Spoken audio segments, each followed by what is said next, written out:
Terima kasih Pak Arief. Checking apakah suara saya terdengar, Pak Arief? Jelas, Pak. Jelas ya. Oke, baik. Terima kasih Pak Arief, Economics dan Bapak Ibu sekalian atas kesempatan yang diberikan.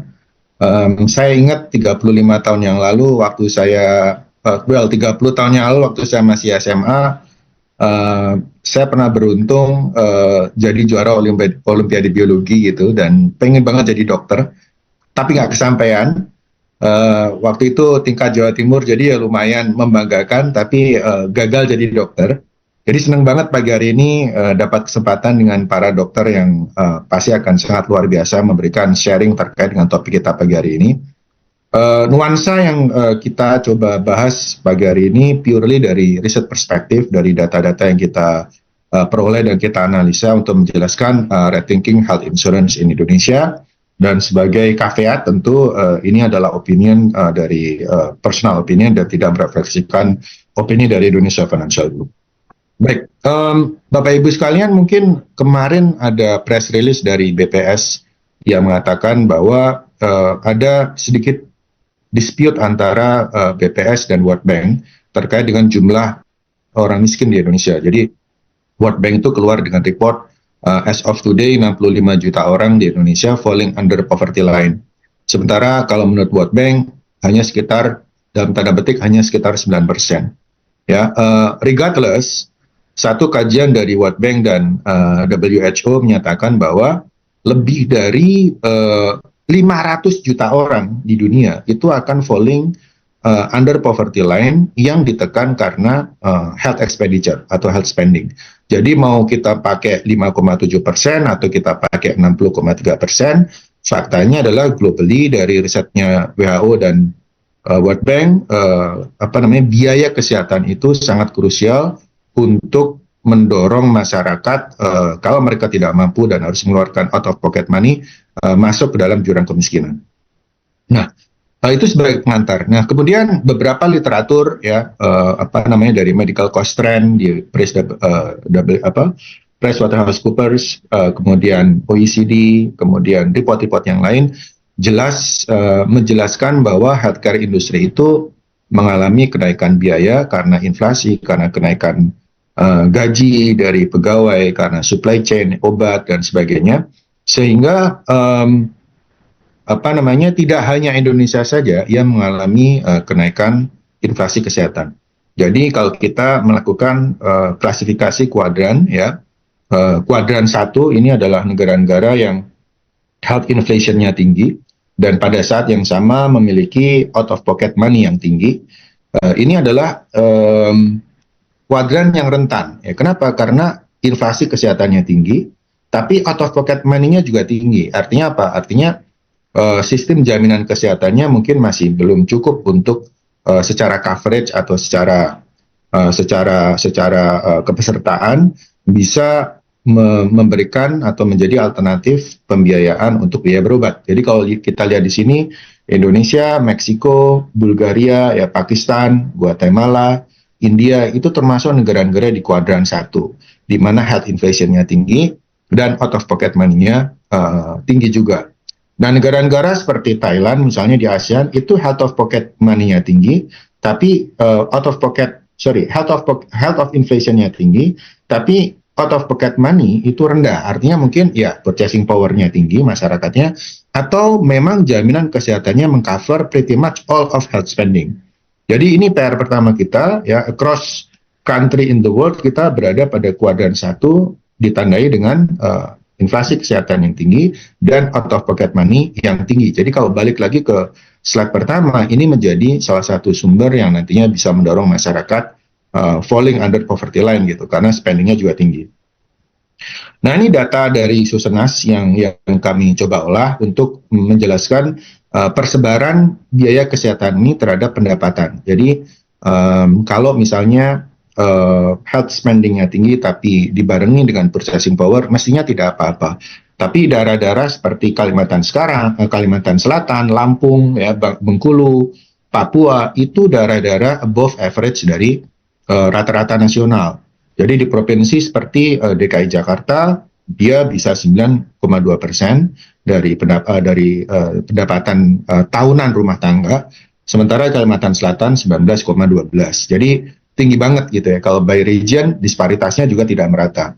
Kemudian kalau kita bagi berdasarkan klasifikasi biaya berdasarkan data Susenas, total biaya kesehatan rumah tangga di Indonesia itu per tahun sekitar 5 juta, dibagi dalam 2,9 juta rawat inap, 1,9 juta, 2 juta berobat, dan 164.000 biaya preventif.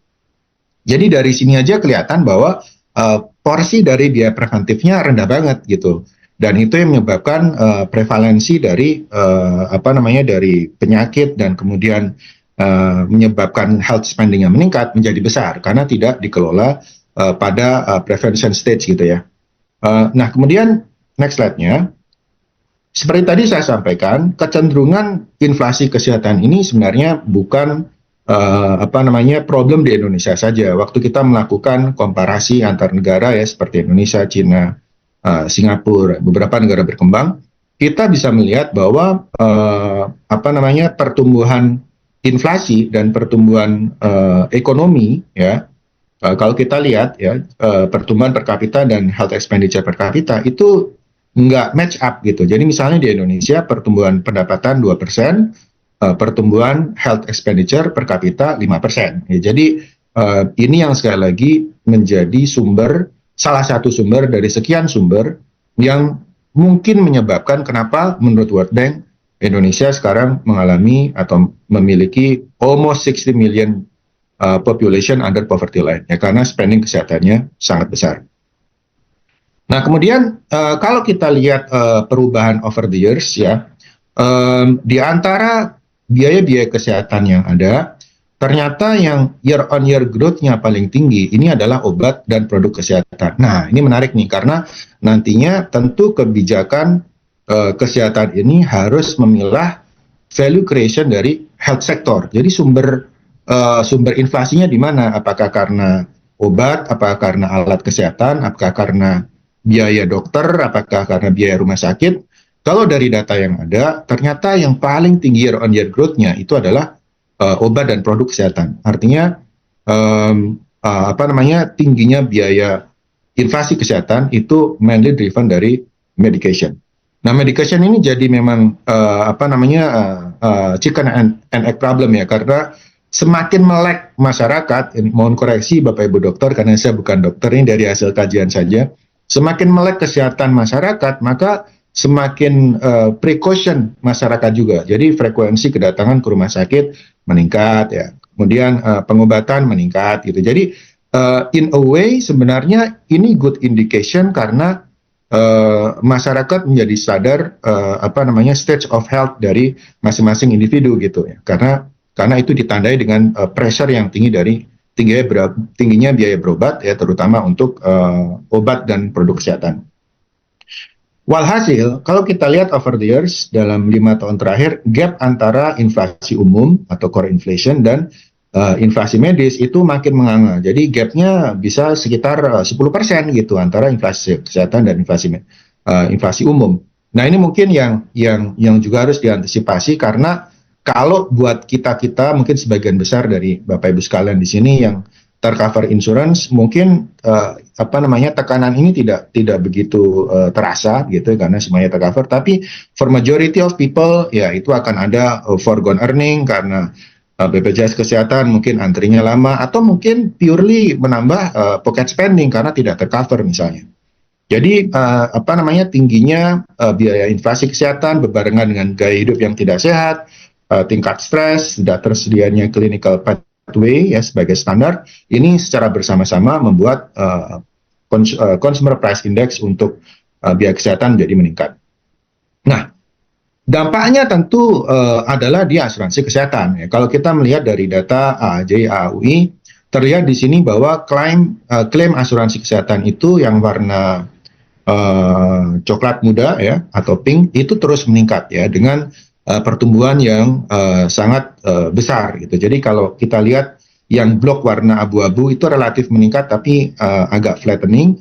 Yang warna pink coklat ini meningkatnya cepat banget gitu ya, mengindikasikan untuk asuransi kesehatan atau jiwa itu peningkatannya jauh lebih besar. Nah, kalau kita lihat di sebelah kanan, ini terrefleksikan dengan loss rasionya. Jadi selisih antara rasio antara akumulasi premi dan klaim ya as of 2024 itu asuransi kesehatan, asuransi jiwa dan terutama asuransi kesehatan itu sudah di atas 100%. Artinya secara industri ini udah tidak sustainable lagi, tidak sehat bagi industri. Sehingga memang diperlukan satu kebijakan untuk preventing meledaknya klaim rasio di asuransi kesehatan akibat meningkatnya inflasi kesehatan tadi gitu.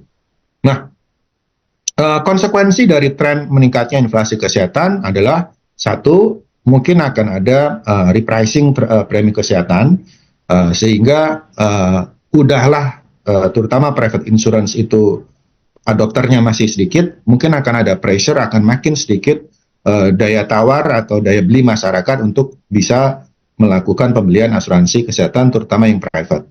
Kemudian yang kedua, perusahaan perlu mengeluarkan biaya lebih besar untuk program employee benefit. Jadi biasanya salah satu shortcutnya adalah dengan menggeser coverage kesehatan, skema kesehatan dari indemnity misalnya menjadi managed care ya, dengan segala konsekuensinya untuk karyawan dan untuk perusahaan.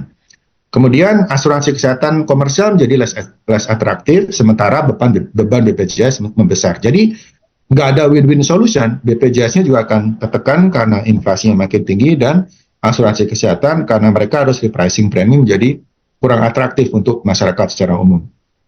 Nah, kalau kita lihat apa yang menjadi peluang dari industri asuransi kesehatan.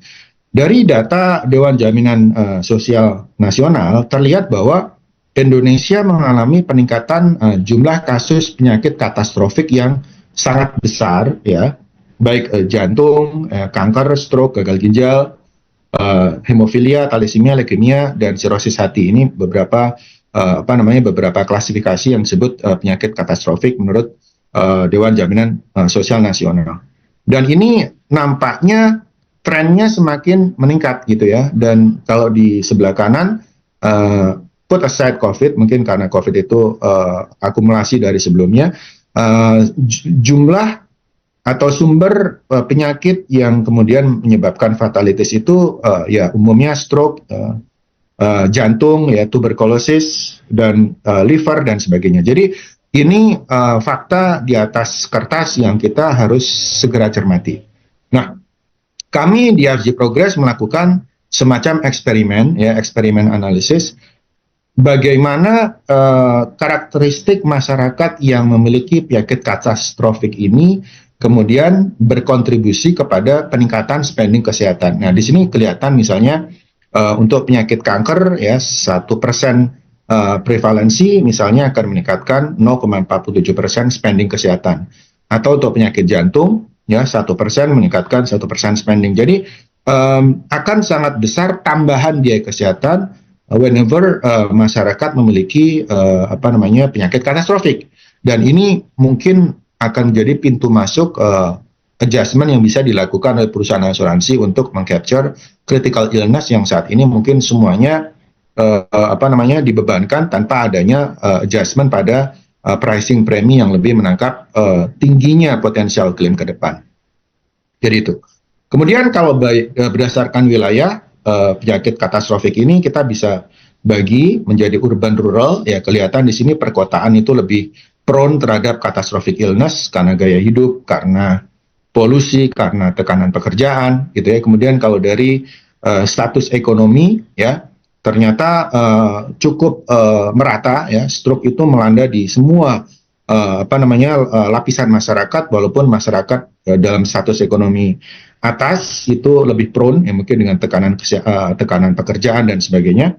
Kemudian dari kelompok usia kita lihat di sini stroke itu associated dengan usia makin menua. Di semua sebenarnya critical illness itu meningkat dengan bertambahnya usia, dan dari jenis kelamin terlihat di sini pria lebih prone terhadap stroke dan wanita lebih prone terhadap kanker.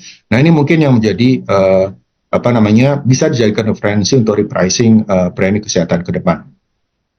Nah, terakhir terkait dengan SEOJK terkait dengan health insurance, seperti yang tadi disampaikan oleh moderator ya, di draft SEOJK itu banyak poin-poin yang tujuannya men-streamlining dan memoderasi tekanan yang terjadi di asuransi kesehatan saat ini ya. Misalnya perusahaan asuransi harus memiliki tenaga medis dengan kualifikasi dokter ya, atau ajun ahli asuransi kesehatan dan membentuk medical advisory board. Kemudian perusahaan asuransi memiliki sistem informasi yang terintegrasi. Kemudian produk asuransi kesehatan diharuskan menerapkan skema co-payment ya 10% dari total klaim atau maksimal 3 juta untuk rawat inap dan 300.000 untuk rawat jalan, mana yang lebih tinggi. Kemudian underwriting produknya harus melalui MCO yang sekarang mungkin tidak selalu robust ya, dan ini mungkin akan berlaku tahun depan ya. Nah, tentu akan ada plus dan minus ya. Aspek plusnya tentu akan mengurangi klaim ya, sehingga tidak mengakumulasi sehingga meningkatkan loss ratio. Kenapa? Karena kita bisa mengidentifikasi penyakit lebih awal karena MCU dan juga mengurangi klaim karena cost sharing misalnya. Kemudian untuk pemasaran dan daya tarik produk dari sisi positifnya akan meningkatkan seleksi resiko lebih baik sehingga hanya peserta dengan kondisi kesehatan yang relatif tidak kritis atau tidak chronically illness yang bisa mendapatkan pertanggungan. Jangan sampai begitu masuk langsung menghadapi berbagai macam tagihan gitu ya. Kemudian meningkatkan kualitas utilization review, mengurangi fraud dan memastikan proses klaim lebih akurat dan efisien. Namun demikian ada drawback-nya tentu saja. Mungkin akan terjadi potensi peningkatan lapse karena masyarakat yang biasa semuanya cashless ke rumah sakit, mereka harus menanggung porsi co-repayment, menurunkan jumlah peserta baru, ya terutama yang nggak mau melakukan MCU untuk commercial insurance dan meningkatkan biaya operasional, tambahan perekrutan SDM, upgrade, sinkronisasi, merekrut medical board gitu yang pasti tidak akan murah bagi perusahaan-perusahaan asuransi kesehatan. Jadi itu Bapak Ibu sekalian sebagai pengantar diskusi bahwa akan ada pro dan cons dan tantangan ke depan yang harus kita antisipasi. Tapi benang merahnya adalah asuransi biaya kesehatan ini kalau tidak dimitigasi akan menjadi salah satu sebab kerentanan masyarakat Indonesia untuk masuk ke jurang kemiskinan, dan ini membutuhkan kerjasama lintas stakeholders dalam value chain kesehatan, baik itu pemerintah, rumah sakit, penyedia alat maupun farmasi dan pengusaha obat. Mungkin itu Pak Arief, saya kembalikan ke moderator. Terima kasih.